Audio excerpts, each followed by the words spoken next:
Rieccoci insieme cari telespettatori, ben ritrovati. Parliamo, come periodicamente è sempre stato, e adesso lo riprendiamo dopo le festività, ma avevamo anche tutte le repliche per ricordare i punti salienti. Parliamo appunto con l'associazione dei consumatori. Abbiamo il piacere di riavere qui con noi in studio il dottor Davide Cecchinato, ben ritrovato. Buongiorno, buon pomeriggio a tutti. Presidente di Consum del Veneto, grazie Buongiorno. di essere qui. Allora, in questo periodo, quando si parla con l'associazione dei consumatori, necessariamente tornano all'ordine determinate problematiche irrisolte, in parte solamente, però voi trovate sempre delle strategie, se non altro Adiconsum dà una mano ai cittadini che ne hanno bisogno e prima di intraprendere qualsiasi azione, lo ricordiamo sempre, contattate l'associazione dei consumatori che vi può dare una consulenza, un supporto prima che venga combinato il guaio, e poi uscire dai guai anche pesante e a volte è più oneroso di quel che si pensa. Parleremo di spesa alimentare, quindi di inflazione, di ripercussioni, di conseguenze, di possibili strategie che è bene adottare oppure che sono state adottate. Parleremo di assicurazione auto ai noi, RC auto obbligatoria, ma come muoversi, districarsi in tutte le offerte che ci sono, di telefonia mobile, torna in auge la telefonia mobile, e poi dei vari acquisti che magari in questo periodo possono essere stati fatti oppure che si ha intenzione di intraprendere di fare. Però io direi di esordire, Presidente, con la notizia dell'ordine del giorno in questi giorni dei caro prezzi energetici. In modo particolare cala per fortuna il prezzo del gas e del gasolio, del petrolio, ma noi alla pompa vediamo dei prezzi che per carità è intervenuto il governo anche con una legge di controllo, però sono sempre alti. Sì, in effetti è uno dei temi cruciali per l'aumento dei prezzi, quindi anche dell'inflazione, quello del costo dell'autotrazione in sostanza, pensando che in Italia circa oltre l'80% delle merci viaggiano su gomma, naturalmente poi anche noi, tutti noi ci muoviamo con le autovetture e quindi ha un impatto molto forte sul portafoglio delle famiglie e dei consumatori in particolare. Sappiamo che al 31/12 sono decaduti tutti i benefici, quei 18 centesimi di sconto che erano stati introdotti dal governo Draghi e subito si è visto l'aumento. Devo dire un aumento un po' in linea rispetto allo sconto che prima era stato applicato e che adesso non c'è più. Bene comunque tenere alta l'attenzione su tutto quanto la rete dei distributori italiani, quindi anche veneti, per vedere se ci sono speculazioni, se ci sono, come dire, dei trucchetti che possono andare a maleficio di tutti noi consumatori. Chiaro che adesso il governo è intervenuto, come diceva giustamente lei, ha stabilito che ogni pompa deve anche pubblicizzare qual è il prezzo medio del carburante. Ne ho vista una stamattina che ha messo il quarto cartello. Si è subito adeguata, bravissima. E chiaramente però l'argomento è molto più complesso, il costo del greggio è di $80 e tenendo conto del peso delle accise che gravano sul costo dei carburanti, che sono un grosso gettito per lo Stato, e il prezzo alla pompa a €1,80 è più o meno il prezzo effettivamente congruo. Quando invece vediamo oltre ai €2, scusate, stiamo parlando naturalmente del servito e stiamo parlando della rete autostradale, dove mi pare che anche lì si interverrà con un tetto. E il consumatore che cosa può fare? Beh, innanzitutto continuare con le strategie che ha già adottato in passato, cioè quelle di cercare distributori meno cari. Pensate che noi in Italia abbiamo 20.000 impianti, che sono tantissimi, anzi forse secondo qualcuno, leggevo stamattina sulla stampa, sono anche troppi, perché con 13.000 distributori il nostro sistema potrebbe viaggiare in maniera già efficace, però questo può essere un vantaggio per il consumatore, perché teoricamente, anche se non sempre è così, più c'è possibilità di offerte, più ci sono possibilità di sconto. Anche noi possiamo vedere nel nostro circondario, a Padova, Verona, Vicenza, dove siamo, se ci sono delle pompe che ci fanno un maggiore sconto. Tra l'altro monitorando giorno per giorno anche quelli che sono i prezzi, perché abbiamo notato anche noi che in talune ipotesi sono un po' ballerini. Esistono delle applicazioni anche che ci possono aiutare a trovare la pompa più economica, e c'è anche un servizio che io spero venga implementato ulteriormente del governo, che è un sito carburanti.mise.gov.it, sul quale si trovano tutti i prezzi dei carburanti di tutte le autostazioni d'Italia, quindi quelle delle varie province, quelli anche del Veneto. C'è da dire, ecco, brava, io ho fatto una verifica ieri, ho visto che non sono sempre aggiornati, però siccome ci sono delle conseguenze sul mancato aggiornamento e siccome l'attenzione è altissima, mi aspetto che di qui ai prossimi giorni saranno aggiornati almeno ogni 24 ore, come, se non sbaglio, la normativa ritiene che si debba fare. Chiaro che nel limite del possibile, perché questo non sempre si può fare, è bene anche gestire in maniera risparmiosa l'utilizzo dell'autovettura. Quando si può, naturalmente, perché se io per forza di cose devo andare a lavorare con l'autovettura non è che posso trovare soluzioni alternative, almeno che non mi siano offerte dal sistema di trasporto pubblico o quant'altro.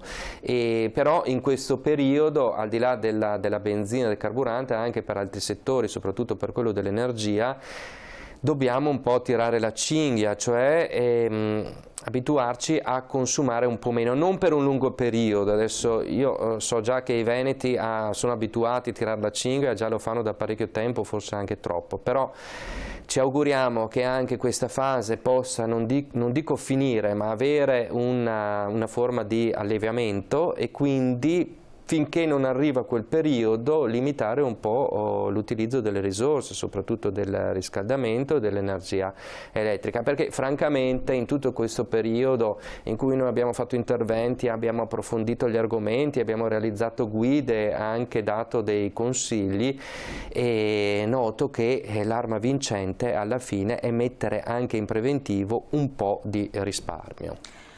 Allora, però da parte delle associazioni di consumatori, associazioni di categoria, perché poi ne parlavamo anche fuori onda, però effettivamente il caro carburanti non grava soltanto sullo spostamento che posso avere o meno col mio mezzo privato, ma sul trasporto in generale, trasporto pubblico e poi trasporto di beni, servizi, merci e quant'altro.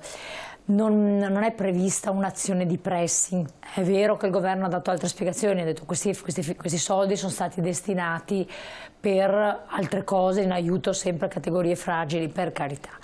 Però alla fine il beneficio della categoria fragile viene meno, secondo me, se poi nella categoria fragile si trova i prezzi dei prodotti alzati perché c'è il caro carburanti, perché deve comunque usare la macchina per andare a lavorare e quindi è annullato il beneficio.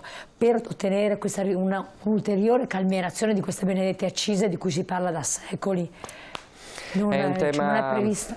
Certo, Elena, è un tema molto delicato, perché ad esempio lo sconto dei 18 centesimi che avevamo in essere fino a qualche tempo fa voleva dire un maggior importo a carico dello Stato di 1 miliardo di euro al mese, che è un'enormità. A noi 18 centesimi sembrano anche pochi, però conteggiati all'interno della fiscalità derivante dalla vendita del gasolio e della benzina sono parecchi soldi all'interno di un sistema purtroppo come quello italiano che è molto indebitato, e noi veniamo da una situazione finanziaria pregiudicata dal debito pubblico, e quindi le forme di intervento devono essere centellinate, quindi anche il governo fa fatica a reperire risorse, e immagino che con i dati che hanno a disposizione abbiano ben visto che questa era la misura migliore possibile in questo contesto, in cui tra l'altro il costo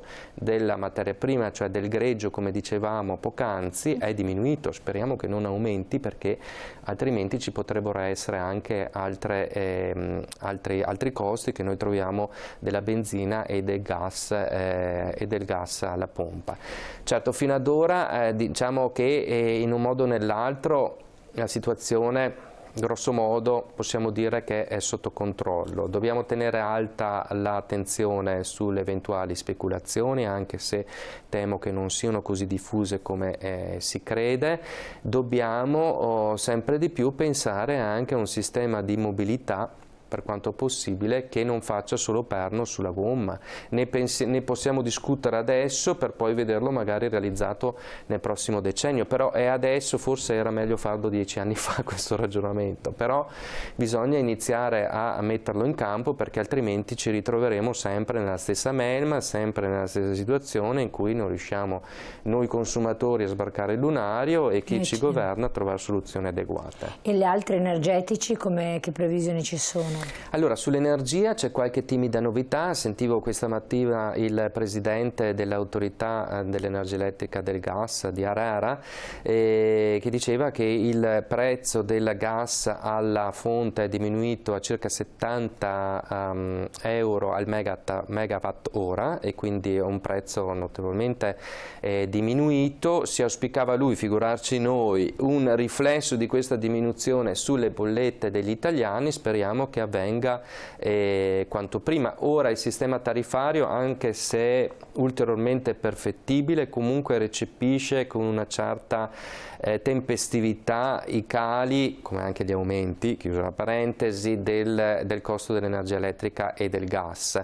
Forse si potrebbe fare ancora di più per fare in modo che anche oscillazioni più brevi abbiano un beneficio per il consumatore. È chiaro però, come tentavo di far capire prima, che l'oscillazione, se è immediatamente imputata in bolletta, lo è sia che si alzi il prezzo sia che si abbassi, quindi bisogna alla fine trovare una sorta di bilanciamento rispetto a queste dinamiche. Quindi dal punto di vista delle utenze, energia elettrica e gas, sembra che ci sia un timido, come dire, un timido abbassamento. Chiaro che anche qui dobbiamo fare una riflessione sul futuro. Il 2022 bene o male l'abbiamo chiuso, anche se l'anno termico è ancora aperto e chiaramente bisogna vedere a gennaio e a febbraio come andrà. Dobbiamo pensare al 2023, noi temiamo che quello sarà l'anno in cui ci saranno più difficoltà. Quindi dobbiamo per forza di cose come sistema paese trovare altre fonti di approvvigionamento alternative, investire su anche le fonti rinnovabili e anche su altre fonti convenzionali di produzione dell'energia elettrica. Da questo punto di vista purtroppo l'Italia è un paese molto esposto e sta pagando il fatto di non essere autonomo dal punto di vista della materia prima e quindi di produzione dell'energia elettrica e del gas. Il consumatore che cosa può fare? Il consumatore, se fosse aiutato ancora di più rispetto a quello che accade oggi, rispetto a scelte per la transizione energetica che siano di suo beneficio, penso ad esempio al fotovoltaico, la costituzione delle comunità energetiche o comunque fonti sostenibili e alternative di produzione dell'energia elettrica, può fare molto. Chiaramente deve avere a disposizione dei piccoli fondi, un po' di risorse per fare questi investimenti, però anche qui, perché la politica quei pochi fondi che ha non li mette a disposizione per questo tipo di interventi? Non si tratta di dare dei soldi a fondo perduto, si tratta di aiutare il consumatore a mettersi in salvo rispetto a una possibile nuova tempesta nel 2023 rispetto ai prezzi dell'energia elettrica e del gas.